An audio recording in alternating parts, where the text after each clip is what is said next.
കൊട്ടാരത്തിലെ ഹംസ. കൊട്ടാരത്തിലെ ഹംസ. ഹംസ. കൊട്ടാരത്തിലെ ഹംസ. കൊട്ടാരത്തിലെ രാജാക്കന്മാരല്ലേ? ആ രാജാവല്ലേ ഉണ്ടാവുക. കൊട്ടാരത്തിലെ ഹംസല്ല, കൊട്ടാരത്തിലെ രാജാക്കന്മാരാണ്. ആ ശുക്കൂർ അളമോൻ കൊട്ടാരത്തിലെ ഹംസ എന്ന് അറിയാന്നാ പറഞ്ഞ.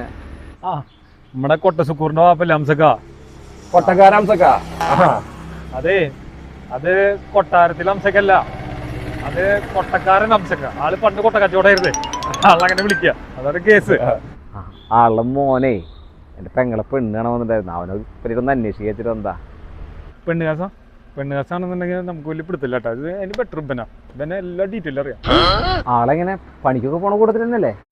പിന്നെ അവല് സുബിക്കിഞ്ച് പോവും, പിന്നെ പാതിരാത്രിക്കാൻ വരിക. ഇത്ര കൃത്യമായിട്ട് പണിക്ക് പോണ ഒരുത്താൻ ഞങ്ങളുടെ നാട്ടിലുണ്ടാവില്ല. പിന്നെ ഈ പെണ്ണുങ്ങളുടെ ഇടയിൽ ഇങ്ങനെ തൊട്ട് ഒരുമിട്ട് ഇങ്ങനെ നടക്കലാണ് അവന്റെ മെയിൻ പണി. പക്ഷെ ആള് ഡീസന്റ് ആട്ടാ. പിന്നെ മണ്ണടിച്ച ആളെ പിടിക്കാൻ ഇങ്ങനെ ഒരു ക്യാമൻ. പെങ്ങൾക്കല്ലേ പട്ടിണി എടുക്കേണ്ടി വരില്ല എന്തായാലും. നാട്ടുകാരുടെ മുന്നിൽ കൈ നീട്ടിട്ടാണെങ്കിലും രാത്രി ആകുമ്പത്തിന് കൈ നിറച്ച് കാശുണ്ടാക്കും. ശരിട്ടാ, വലിയ ഉപകാരം.